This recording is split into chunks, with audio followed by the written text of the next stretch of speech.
You remember something important right before falling asleep, not because it's urgent, but because your mind won't let go.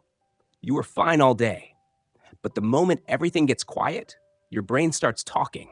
It's midnight. You're exhausted, ready to sleep. But just as you close your eyes, your brain whispers, "Did you reply to that email? Did you pay that bill? Did you call your friend?" And suddenly you're wide awake, not because of the work itself, but because your mind refuses to let go. This isn't laziness. This isn't poor discipline. You're not broken. This is your brain doing what it was designed to do. Hold on to unfinished things to protect you. The problem is, it was never designed for modern life. Your mind is incredible at creating ideas, but it's terrible at storing them. When it tries to hold everything, it never fully rests.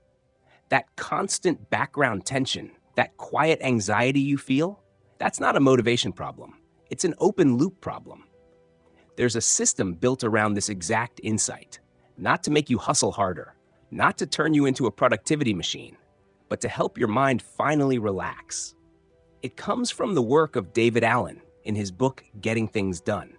And at its core, it's based on one simple truth. Stress doesn't come from having too much to do. It comes from not being clear about what you need to do next. Your mind is meant for having ideas, not holding them. And the moment your mind knows that nothing important will be lost, it begins to let go. In this video, you'll learn why your brain reminds you of things at the worst possible time, how unfinished commitments quietly drain your energy, and how to build a simple system that gives your mind permission to rest. Not in theory, not in productivity jargon, but in a way that actually fits real life. This isn't about doing more. It's about fixing your brain's outdated operating system. And today, we're going to fix it permanently.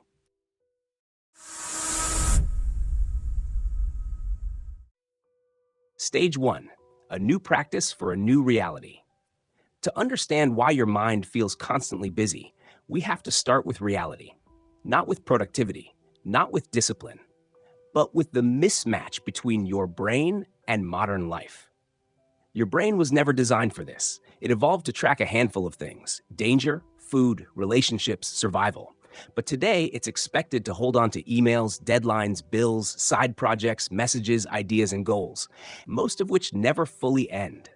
There is no natural done anymore. You don't hunt for food, you scroll. You don't finish work, you check one last message. You don't complete tasks, you manage streams. And because nothing clearly ends, your brain keeps everything active, just in case. This isn't because you're bad at life. It's because modern life is bad at closure. So your mind does the only thing it knows how to do. It holds on. Every unfinished task becomes a background process, like a browser tab you never closed.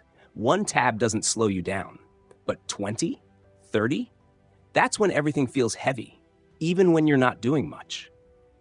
Your mind treats unfinished commitments as threats, not emotional threats, attention threats. So it keeps reminding you at random moments, at inconvenient times, right before sleep. Your mind isn't trying to sabotage you. It's trying to protect you. It just doesn't know when later is, so it keeps everything alive.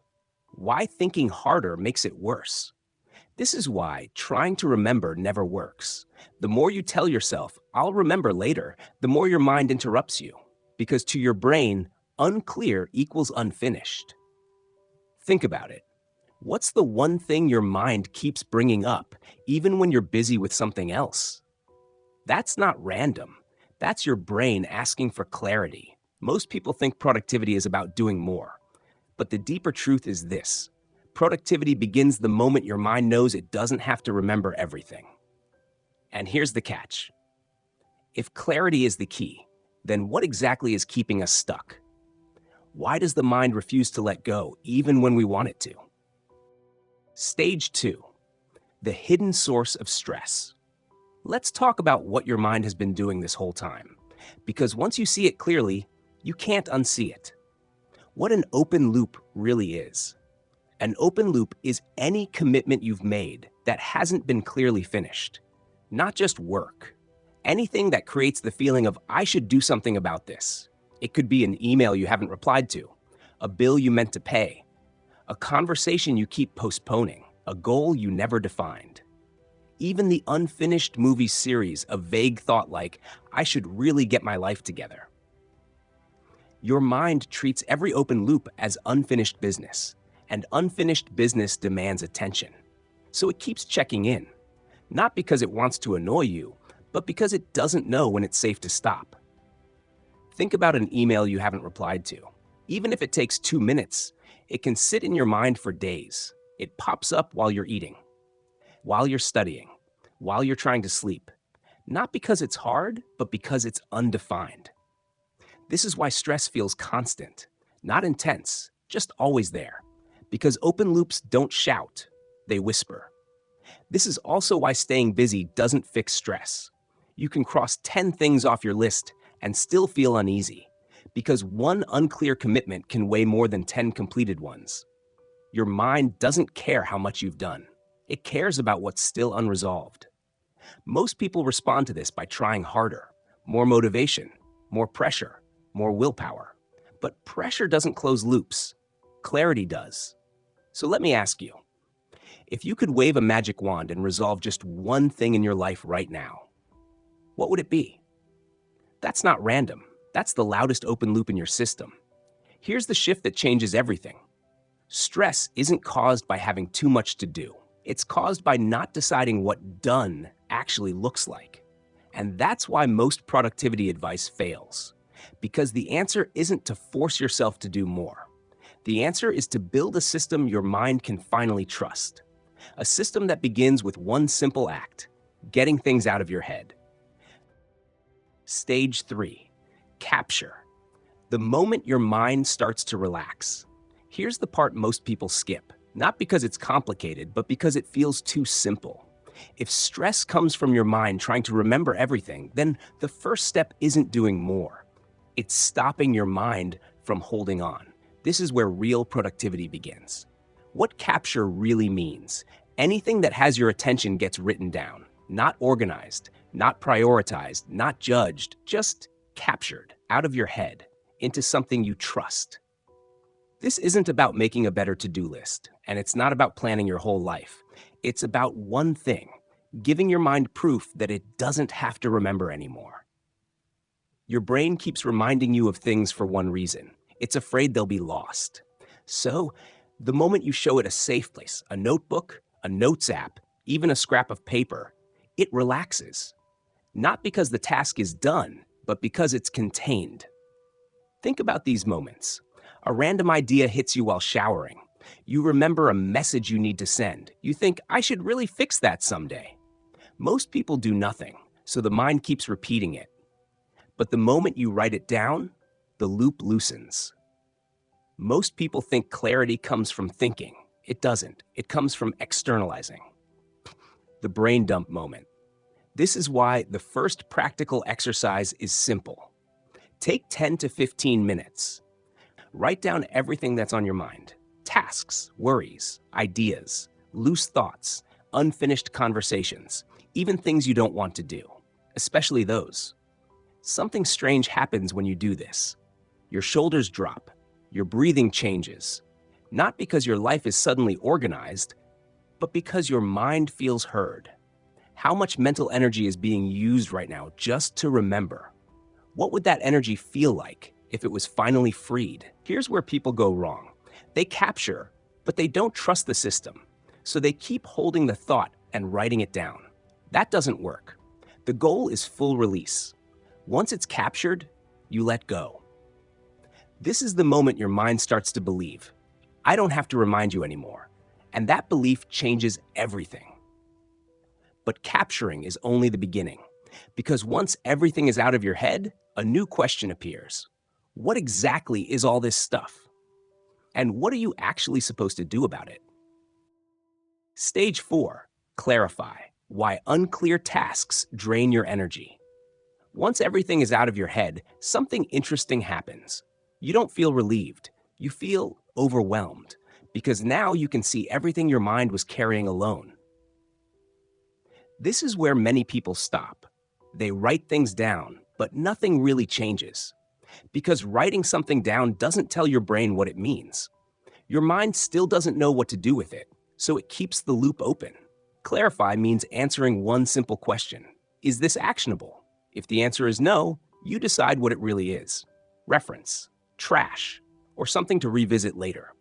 If the answer is yes, there's a second question. What is the very next physical action? Not the outcome, not the vague goal, not the pressure-filled version, the next visible step. Think about tasks like work on my future, handle finances, get my life together. They sound important, but your brain hates them because there's nothing you can do. Now watch what happens when you clarify. Work on my future becomes open laptop and update resume headline. Handle finances becomes log into bank app and check balance. Same task, different clarity, and suddenly the resistance disappears. You can't do a project, you can only do actions. Once you see this, you stop blaming yourself. When your brain knows the next step, it stops guessing. It no longer interrupts you with anxiety because the path is visible, and visible feels safe. This is why procrastination isn't laziness, it's a clarity problem. When the next action is unclear, your brain avoids the task, not to be difficult, but to protect you from uncertainty. What's one task on your list right now that feels heavy? If you had to describe the next physical action in one simple sentence, what would it be? Here's the trap. People try to motivate themselves to do unclear work. That never lasts. Clarity always beats motivation. The moment you decide the next action, the loop starts to close.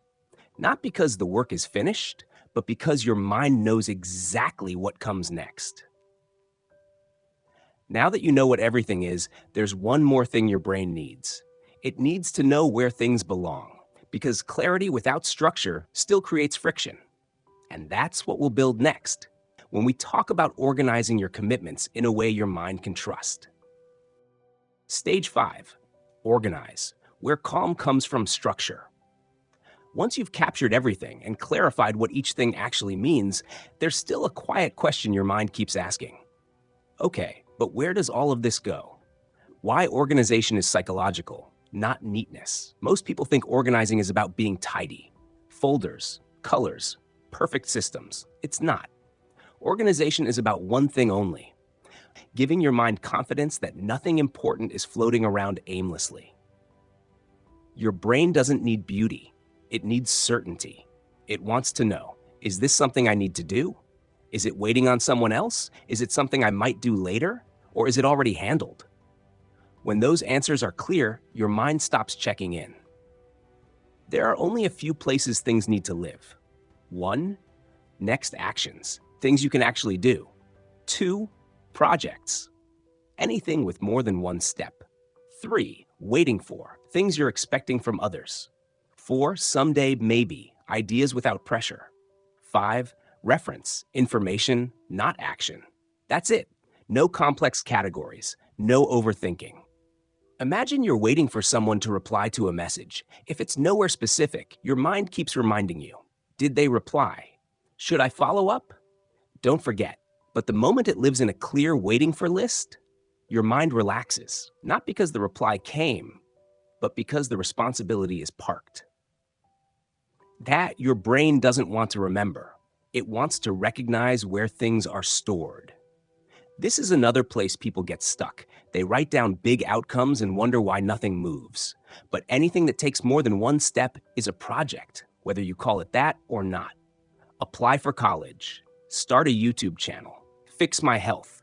Without being labeled as projects, they stay vague. And vague keeps loops open. Once something is in the right place, your mind stops asking, what about this? Because the answer is always the same. It's handled. I know where it is. Is there something in your life right now that feels heavy, simply because you don't know where it belongs? What would happen if it finally had a clear home? Here's the mistake most people make. They try to organize everything perfectly. That's not the goal. The goal is enough structure for your mind to stop worrying. Once your brain trusts the system, perfection becomes irrelevant. Organization isn't about control. It's about relief. Relief comes from knowing that nothing is lost and nothing needs your attention right now. And when your mind finally trusts that everything is captured, clarified, and organized, something rare happens. Your mind becomes still, responsive, clear. There's a name for this state, and it's the emotional heart of this entire system. Mind like water. There's a phrase that sits at the center of this entire system. It's not technical, it's not motivational, but once you feel it, you never forget it. It's called mind like water. Imagine throwing a pebble into a still lake. The water responds instantly. It ripples, then returns to calm. Not frozen, not chaotic, just responsive. This is how your mind is meant to work. Most people live in one of two states: overreaction, where everything feels urgent and overwhelming, or underreaction, where things pile up because it feels safer not to engage. Neither is calm. Neither is clear. The reason your mind can't settle isn't because life is intense. It's because unresolved things leave residue. They distort your reactions. So small things feel big, and big things feel impossible. When your commitments are clear and trusted, your mind responds appropriately to what's happening now. No panic. No avoidance. Just presence.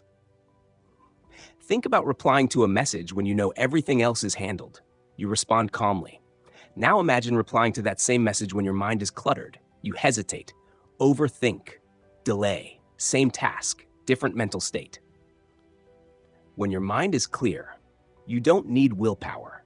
You don't need motivation. You don't force yourself to focus. Action becomes natural because nothing is pulling you away from the present moment. Mind like water isn't a personality trait. It's not something you're born with. It's a result of knowing. Nothing important is forgotten. Nothing is undefined. Nothing is floating without a place. When was the last time your mind felt truly clear? Not distracted, not numbed, but calm and responsive. This doesn't mean life becomes easy. You still have responsibilities, deadlines, pressure. But pressure without confusion feels very different. It feels manageable. This is the moment productivity stops being about output and starts being about presence. Because when your mind isn't busy remembering, you can finally pay attention to what matters. But here's the truth. This state doesn't last on its own. Life keeps moving. New inputs keep arriving. Your mind only stays calm if it continues to trust the system. And that trust is maintained by one habit almost everyone skips. It's not exciting. It's not glamorous. But without it, everything slowly falls apart. That habit is review. Stage 6. Review, the habit that keeps your mind calm. Here's what almost everyone misses. You can capture everything. You can clarify perfectly. You can organize beautifully. And still, your mind won't fully relax. Because there's one question it keeps asking. Is this system still true? Your mind doesn't trust promises forever. It trusts proof. And proof comes from one thing: regularly checking that everything is still where you said it would be. Review doesn't mean planning your whole future. It means doing a simple reset, looking at your lists, your projects, your waiting for items, and updating reality. What's still relevant? What's done? What's changed? Think about a calendar you never check. You stop relying on it, so you keep events in your head, just in case. That's exactly what happens when you skip review. Review works best on a rhythm, often enough that nothing feels forgotten, infrequent enough that it doesn't feel heavy. For most people, that rhythm is weekly. This isn't discipline. This isn't control. This is self-respect. You're telling your future self, I care enough to keep things clear. How often do you actually stop and look at everything you've committed to? Not to judge it, just to acknowledge it. People avoid review because they're afraid of seeing too much, but avoidance doesn't remove responsibility. It just spreads stress over time. Review concentrates it, then releases it. Your mind stays calm, not because life is simple, but because it knows nothing important is slipping through the cracks. And review is what maintains that trust. Now that your system is trusted, there's one final question left. How do you actually choose what to do in the moment? Because calm isn't useful unless it leads to action. That's where the final stage begins. Engage. Stage 7. Doing. How clarity turns into action. Once your mind trusts the system, something surprising happens. You stop asking, "What should I be doing?" And you start asking a much better question. Most people live with this pressure in the background. Am I doing the right thing right now? It sounds responsible, but it creates guilt, hesitation, and second guessing. Because the answer is never clear. When your commitments are captured, clarified, organized, and reviewed, the question becomes simpler. Given my time, energy, and situation, what's the best next action right now? No drama, no guilt, just reality. If you have 10 minutes, low energy, and your phone, you don't start a life-changing project. You reply to a message, pay a bill, handle something small. That's not laziness, that's intelligence. Now imagine you have 2 quiet hours, high energy, and no distractions. That's when deeper work makes sense. Same person, same goals, different context. When your system is trusted, you stop second-guessing yourself, because whatever you're doing is exactly what fits this moment of your life. No inner critic, no background anxiety. This is also why multitasking slowly disappears. Not because you force yourself to focus, but because nothing else is screaming for attention. Your mind knows everything else is parked. I'll get to it. How different would your day feel if you trusted that what you're doing right now is enough? That you're not falling behind, that you're responding appropriately? This doesn't mean you never push yourself. It means you stop fighting yourself. Pressure drains energy. Clarity directs it. Productivity isn't about forcing action. It's about removing resistance. And resistance disappears when your mind feels safe, clear, and trusted. But there's one area where calm still feels fragile. Big goals, long-term projects, things with many moving parts. So far, we've talked about daily calm. Next, we'll talk about how calm people think creatively about complex projects without pressure, without chaos. Stage 8, projects and creative control. There's one place where even calm, organized people still feel stuck. Big projects, things that don't fit neatly into a single action. Changing careers, starting a business, improving your health, building something meaningful. These are the commitments that quietly sit in the background, draining energy without producing progress. Big projects don't overwhelm you because they're hard. They overwhelm you because they're undefined. Your mind doesn't know what success looks like, where to start, or what enough means. So it does what it always does. It holds the entire thing in your head. Here's the shift that changes everything. You don't do a project. You complete a project by doing a series of small actions. When you treat a project like an action, your brain panics. When you treat it like an outcome, your brain relaxes. There's a natural way the mind plans things, even if we don't notice it. It unfolds in 5 simple steps. 1. Purpose. Why does this matter? What problem does it solve? What pain does it remove? When the purpose is clear, motivation stops being forced. 2. Outcome. What does done look like? Fuzzy goals like be healthier or get better at work keep loops open. A clear picture of success makes the mind settle. 3. Brainstorming. Let ideas flow. No judging, no organizing, just possibilities. Your mind loves this freedom. 4. Organizing. Only after ideas exist do you shape them. Group, sequence, simplify. Not to control creativity, but to give it direction. 5. Next actions. Finally, ask, what's the very next physical step? Not the whole plan, just the next visible move. Think about start a YouTube channel. As a thought, it's heavy, but as a project with a purpose, a clear outcome, and one next action, it becomes light, not easy, but doable.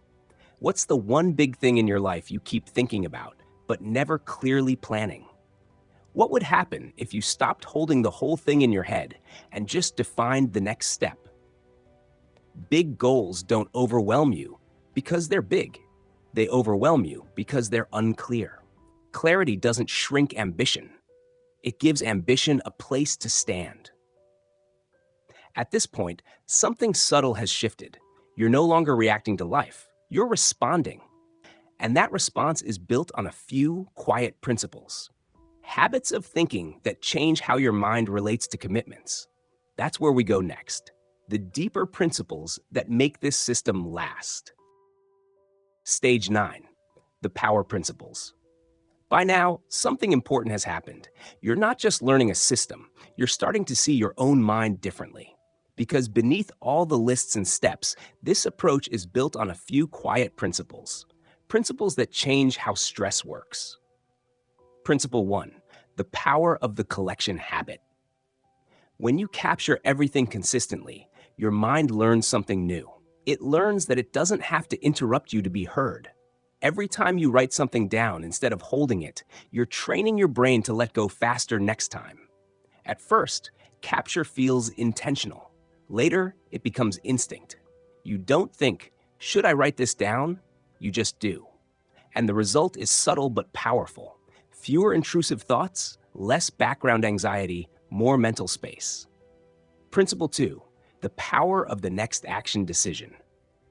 The next action decision is where overwhelm turns into movement. When something feels heavy, your mind isn't asking for motivation, it's asking for specificity. The moment you define the next physical action, your brain stops imagining effort and starts recognizing possibility. Resistance drops, not because the task got easier, but because it got clearer. Principle 3. The power of outcome. Outcome focusing means this. You don't just ask, what do I need to do? You ask, what does done actually look like? When outcomes are clear, you stop drifting, you stop reacting, you start choosing, not based on urgency, but based on direction. Think about the difference between work on myself and exercise 3 times a week and sleep before midnight. One creates pressure, the other creates clarity. These principles do something most systems never do. They change how your mind treats commitments, from threats to agreements. And when agreements are clear, your mind stops resisting them. You don't need to become more disciplined. You need to become more decisive. Decisive about what matters. Decisive about what's next. Decisive about what can wait. Stress-free productivity isn't about controlling your life. It's about creating a relationship with your commitments that your mind can trust. At this point, you've seen the full system, not as a set of tools, but as a way of thinking. So now, there's only one question left. How do you make this stick in real life, with real distractions? And how do you start today without feeling overwhelmed? That's where we go next. Listening is good, but action is better. As we wrap up, here are the 3 most actionable ideas. 1. Do a 10-minute brain dump. Write down everything on your mind. Tasks, worries, ideas. Don't organize, just capture. This clears mental clutter instantly. 2. Clarify one item. Pick one thing from that list. Ask, is this actionable? If yes, define the next physical step. If no, either trash it, save it as reference, or park it for later. One decision is enough to shift momentum. 3. Set a weekly reset. Choose a time once a week to review your lists. Clean them up, update projects, and reset. This habit keeps your system alive and your mind trusting it. Imagine ending your day knowing nothing is forgotten, nothing is unclear, and everything has a place. That's stress-free productivity. Which of these steps resonated most with you? Drop it in the comments below. If this video gave you clarity, take a second to like it. It helps more people find calm. Subscribe to the Outlier Minds if you want psychology-based strategies that actually work in real life. Choose your next step, and I'll see you in the next video.